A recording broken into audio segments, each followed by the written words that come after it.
ये कहानी एक 19 साल लड़की रेचल की है जो कई मशहूर शख्सियत के घरों को लूटकर एक आराम की जिंदगी गुजारने के लिए अशिया चुराती है। रेचल एक खुशहाल अपर मिडिल क्लास फैमिली से ताल्लुक़ रखती थी। उसे हर सहूलत मुयस्सर थी, मगर उसका दिल हमेशा मजीद की ख्वाहिश करता। वो मामूल की ज़िंदगी से बेजार हो चुकी थी और सनसनीखेज तजर्बात की तलाश में रहती थी। एक दिन रेचल और उसका बेहतरीन दोस्त निक, जिसकी उम्र 18 साल थी, एक मंसूबा बनाते हैं। वो फैसला करते हैं कि क्यों ना अमीर इलाकों में जाकर वहाँ खड़ी गाड़ियों को तोड़ा जाए और उनसे कीमती सामान चुरा लिया जाए। ये मंसूबा उन्हें काफ़ी सनसनीखेज लगता है और जब वो इस पर अमल करते हैं तो वाकई उन्हें कुछ कीमती अशिया हाथ में आ जाती हैं। लेकिन रेचल की तसल्ली नहीं होती। उसका लालच उसे मजीद आगे बढ़ने पर उकसाता है। वो लॉस एंजलिस के पोश इलाके कैलाबासस में रहते थे, जहाँ कई बड़ी शख्सियत के बंगले मौजूद थे। एक दिन उन्हें एक और ख्याल आता है। वो सोचते हैं कि अगर आम लोगों की गाड़ियाँ लूटी जा सकती हैं तो मशहूर शख्सियत के घरों में घुसकर कीमती सामान क्यों नहीं चुराया जा सकता। उनके पास इंटरनेट की सहूलत तो थी, दिमाग भी उनका खुराफाती आइडिया जनरेट कर रहा था। अब वो इंटरनेट की सहूलत के ज़रिए आसानी से उन मशहूर शख्सियत के एड्रेस हासिल करते हैं। अब वो सिर्फ सही हदफ चुनने के बारे में सोच रहे थे। रेचल और निक ने अपनी पहली बड़ी वारदात के लिए पेरिस हिल्टन को मुंतखब किया। वारदात के रात दोनों पेरिस हिल्टन के आलीशान घर के सामने खड़े थे। अंदर जाने का ख्याल उन्हें पुरजोश भी बना रहा था और घबराहट का शिकार भी कर रहा था, क्योंकि ये उनका पहला तजर्बा था।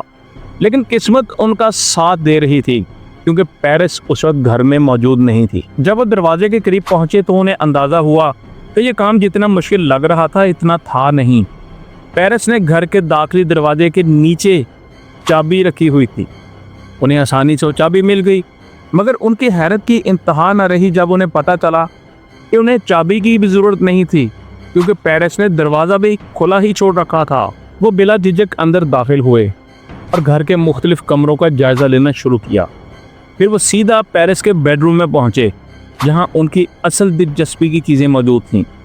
उन्होंने अलमारियों की तलाशी ली, डिज़ाइनर कपड़ों के कीमती ब्रांड्स उठाए, शराब की महंगी बोतलें चुराईं और सबसे हैरानकुन बात ये कि पेरिस ने अपना सेफ लॉक जो है उसको भी लॉक नहीं किया हुआ था और इस सेफ से उन्होंने आराम से नकदी चुरा ली।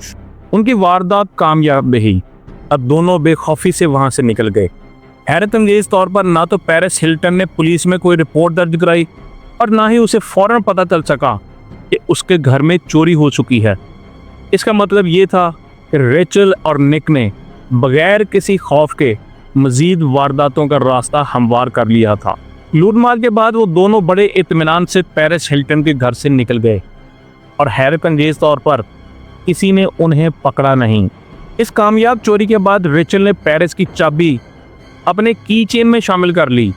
अब वो जब चाहती उसी चाबी से पेरिस के घर में दाखिल हो जाती।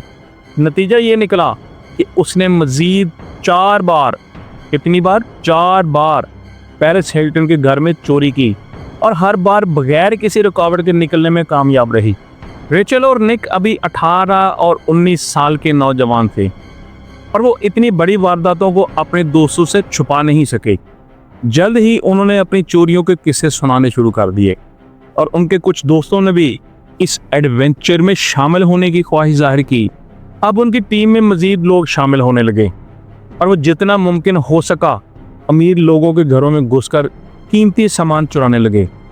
उनका मकसद सिर्फ पैसा हासिल करना नहीं था, बल्कि वो चोरीशुदा महंगे डिज़ाइनर कपड़े खुद पार्टियों में पहन कर जाते ताकि दूसरों पर रौब जमाए जा सकें। उन्हें लगता था कि शायद ये एक शानदार तर्ज ज़िंदगी है, लेकिन उनका सबसे बड़ा मसला था, वो मसला ये था कि वो पेशावर चोर नहीं थे और गैर तजर्बाकार चोर हमेशा कुछ ना कुछ गलती ज़रूर करता है जिसे वो पकड़ा जाता है, और इनके साथ भी ऐसा ही होने वाला था। एक दिन जब उन्होंने पेरिस हिल्टन के घर में चौथी बार चोरी की तो उनके एक साथी ने वहाँ से तकरीबन $2 मिलियन की ज्वेलरी चुरा ली। ये चोरी इतनी बड़ी थी कि पेरिस हिल्टन हिल कर रह गई। उसको फ़ौरन एहसास हो गया कि उसकी ज्वेलरी चुरा ली गई है। उसने पुलिस में रिपोर्ट दर्ज करवाई और यहीं से रेचल और निक और उसके साथियों के जवाल की कहानी शुरू होती है। वो अपनी वारदातों में मसरूफ रहे। उन्होंने रियलिटी शो स्टार ऑड्रिया पैट्रिज के घर पर भी साथ साथ किया, जहां से उन्होंने 43,000 मालियत डॉलर्स की अशिया चुराई। लेकिन इस बार उनकी किस्मत ने उनका साथ छोड़ दिया था, क्योंकि ऑड्रिया के घर में नस्ब सिक्योरिटी कैमरों ने सब कुछ रिकॉर्ड कर लिया था। चोरी के फौरन बाद ऑड्रिया ने वो वीडियो अपनी वेबसाइट पर अपलोड कर दी ताकि लोग चोरों को पहचान सकें। हैरत अंगेज तौर पर यह वीडियो वायरल हो गई। TMZ समेत कई न्यूज़ चैनल ने इसे नशर कर दिया और हर तरफ इन चोरों के चर्चे होने लगे, चैमगोइयाँ होने लगी कि इनको पहचानो, ये हैं कौन। लेकिन अभी तक किस्मत रेचल और निक का साथ दे रही थी, क्योंकि लाखों लोगों ने वीडियो देखी मगर किसी ने उन्हें पहचाना नहीं। वो ये नहीं जानते थे कि उनकी आज़ादी अब ज़्यादा देर कायम रहने वाली नहीं है, वो कब तक छुप सकते थे। रेचल और निक एक और एक्टर रिचर्ड बिल्सन के घर पर 6 बार दावा बोलते हैं और वहाँ से मजमूई तौर पर $1,30,000 मालियत की अशिया चुराते हैं। उनके हौसले हर गुजरते दिन के साथ बढ़ रहे थे और वह मज़ीद बड़े निशाने की तलाश में रहते। वो ऑरलैंडो ब्लूम के घर पर पहुंच जाते हैं। वहां से भी वो $500,000 मालियत की कीमती घड़ियां और एक आर्ट का नमूना चुरा लेते हैं। ये गिरोह बेखौफ होकर चोरियों का सिलसिला जारी रखता है, यहाँ तक कि वो हॉलीवुड की मशहूर अदाकारा लिंडसे लोहान के घर भी पहुंच जाते हैं, उसको भी निशाना बनाते हैं। लेकिन इस बार उनकी किस्मत उनका साथ नहीं देने वाली थी। लिंडसे के घर में नस्ब सिक्योरिटी कैमरे उन्हें वाज़े तौर पर रिकॉर्ड कर लेते हैं। ये पहली वीडियो की तरह नहीं था, अब उनके चेहरे वाज़े होने वाले थे। चोरी के फौरन बाद लिंडसे लोहान ये फुटेज पुलिस के हवाले कर देती है और इस बार पुलिस उसे पब्लिक कर देती है ताकि लोगों की तरफ से इंफॉर्मेशन मिल सके। अब सूरत हाल बिगड़ चुकी थी। उनकी चोरी की 2 वीडियोस वायरल हो चुकी थीं और आखिरकार लोगों ने रेचल और निक को पहचान लिया था। उनके 2 वीडियोस इंटरनेट पर ज़ेरे गर्दिश होने की वजह से मीडिया फिर इस कहानी को उठाता है और एक वक्त आता है जब उन्हें द ब्लिंग रिंग का नाम दे दिया जाता है। जब अवाम द ब्लिंग रिंग के बारे में सुनते हैं तो वो उनकी हमायत करने लगते हैं और लोगों की मशहूर शख्सियत के खिलाफ नफरत अरूज पर पहुंच जाती है। लोग पेरिस हिल्टन और लिंडसे लोहान को एक बिगड़े हुए कद्दावर शख्सियत की सूरत में देखते हैं। वो उनको चोरी का शिकार शख्सियत के तौर पे नहीं देख रहे थे, बल्कि वो उस रिंग को सपोर्ट कर रहे थे।